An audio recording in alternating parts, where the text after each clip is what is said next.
भगीरथ की तपस्या। एक समय की बात है, भगवान शिव ने भगीरथ को उनके पूर्वजों को मोक्ष प्राप्ति के लिए गंगा नदी को पृथ्वी पर लाने का आदेश दिया। भगीरथ ने इसके लिए बहुत बड़ी तपस्या की। वह हिमालय पर्वत में जाकर बहुत लंबे समय तक तपस्या करता रहा।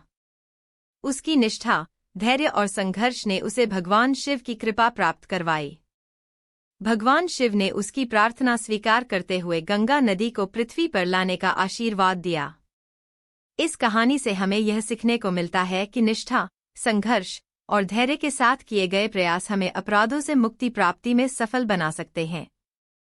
भगीरथ की तपस्या ने उसे अपने लक्ष्य को प्राप्त करने में सफल बना दिखाया।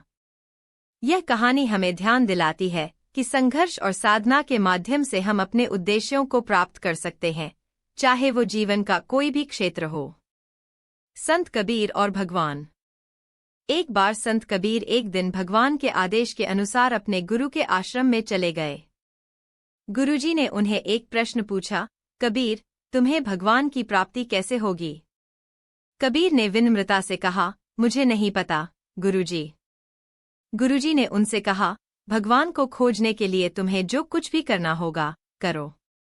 कबीर ने उसके आदेशों का पालन किया और बहुत दिनों तक ध्यान और तपस्या में लगे रहे। अंत में उन्हें भगवान का अनुभव हुआ और उन्होंने उन्हें अपनी आत्मा के अंतर्दृष्टि में पाया। इस कहानी से हमें यह सीखने को मिलता है कि भगवान की प्राप्ति के लिए हमें निष्ठा, समर्पण और अनुशासन की आवश्यकता होती है।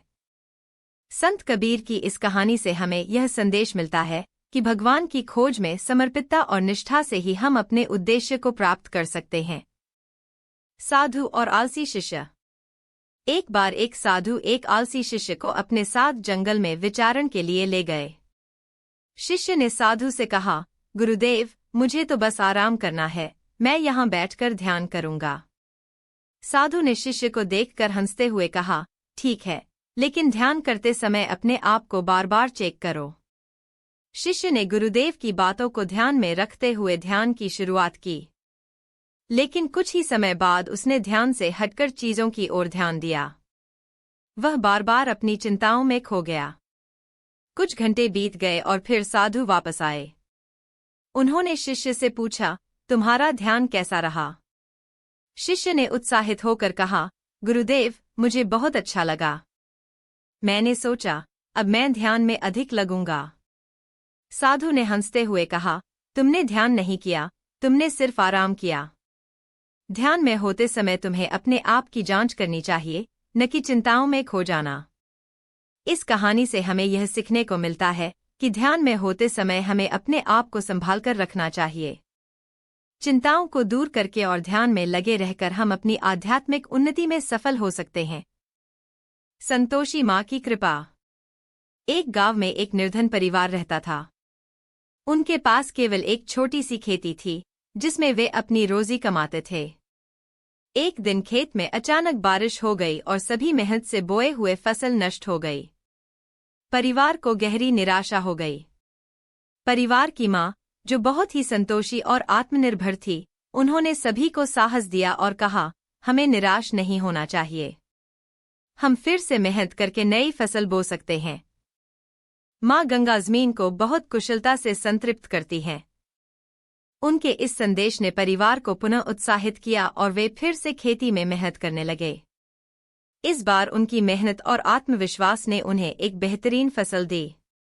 इस कहानी से हमें यह सीखने को मिलता है कि जीवन में हर कठिनाई का सामना करना होता है, लेकिन हमें कभी भी उत्साह और संतोष से हार नहीं मानना चाहिए। आत्मनिर्भरता, मेहनत और संतोष ही हमें अग्रसर बनाते हैं। चिड़िया का अंधा प्यार। एक छोटी सी चिड़िया अपने आश्रय से बाहर उड़ना चाहती थी, लेकिन उसके पंखों में कोई दोष था और वह उड़ नहीं सकती थी। वह हमेशा उदास और निराश रहती थी।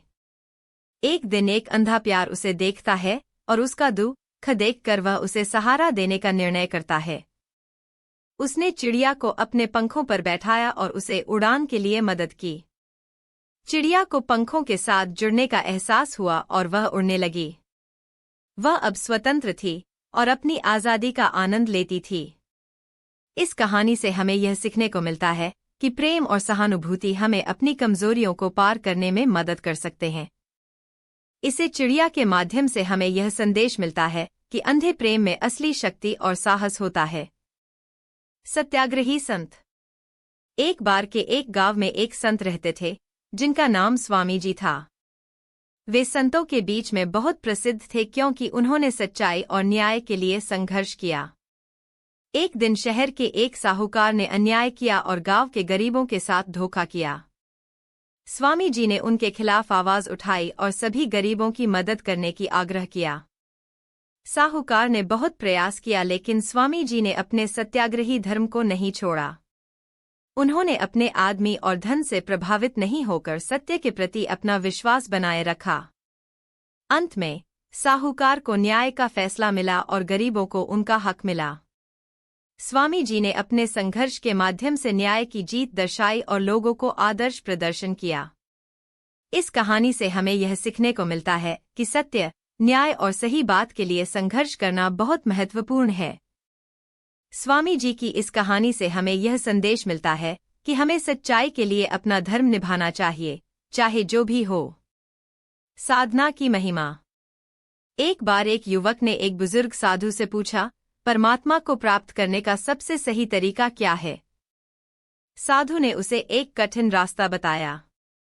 उन्होंने कहा, ध्यान, तप और साधना के बिना परमात्मा का अनुभव नहीं हो सकता।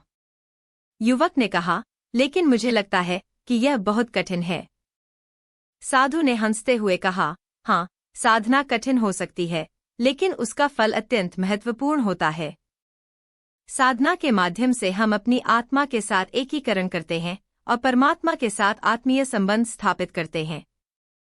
यह कहानी हमें यह सिखाती है कि आध्यात्मिक साधना में प्रयत्न और समर्पण की आवश्यकता होती है, लेकिन उसका फल हमें आत्मिक शांति और परमात्मा के साथ आत्मीय संबंध में प्राप्ति कराता है। एक बार की बात है, एक गुरुकुल में एक गुरु अपने छात्रों को ध्यान और समाधि की शिक्षा दे रहे थे। एक दिन एक छात्र ने गुरु से पूछा, गुरुजी, ध्यान क्या है और इसका महत्व क्या है? गुरु ने उसे एक उत्तर दिया, ध्यान वह स्थिति है जब तुम पूरी तरह से अपने आप को भगवान में समर्पित कर देते हो। यह एक ऊंचाई है जिस पर तुम अपनी आत्मा को भगवान के साथ मिलाते हो। इसके बाद गुरु ने एक उदाहरण दिया।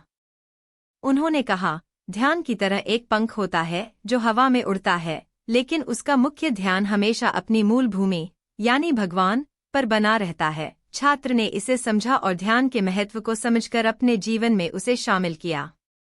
एक समय की बात है, एक शिक्षक ने अपने छात्रों को एक बड़े पेड़ के नीचे बैठने को कहा। वह उन्हें एक आध्यात्मिक उपदेश देने के लिए उस स्थान को चुना।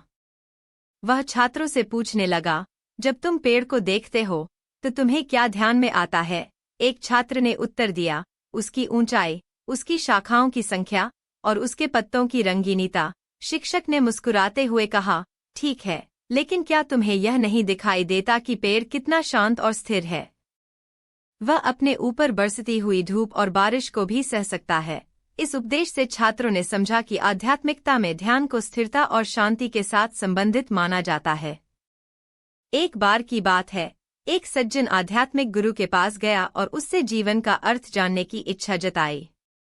गुरु ने उसे एक आंधी में जाने का संदेश दिया। वह आंधी में जाने के बाद वापस आकर बताया कि कैसा अनुभव था। सज्जन ने कहा, वहां आकाश भरा हुआ बादल था, हल्का फुल्का विज्ञान था और एक स्वर्गीय शांति का अनुभव था।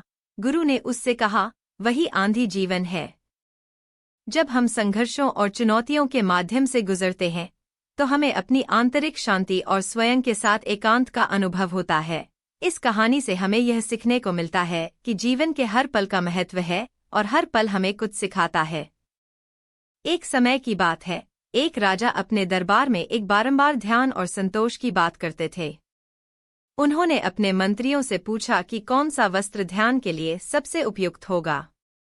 प्रत्येक मंत्री ने अपने विचार प्रकट किए, लेकिन राजा ने उनकी बातों को नकार दिया। फिर एक साधु आया और बोला, राजा, ध्यान के लिए सबसे उपयुक्त वस्त्र वह है जो हमें हमारी आत्मा की ओर ले जाए। वह ध्यान के साथ एकाग्रता की अवस्था में हमें ले जाता है। राजा ने उसके उपदेश को सुनकर समझा कि सच में ध्यान और संतोष का मार्ग आत्मा के अंतर्निहित स्वरूप में है। वह ने साधु की बात को स्वीकार करते हुए सभी को समझाया कि ध्यान और संतोष की प्राप्ति आत्मा के साथ संबंधित होती है।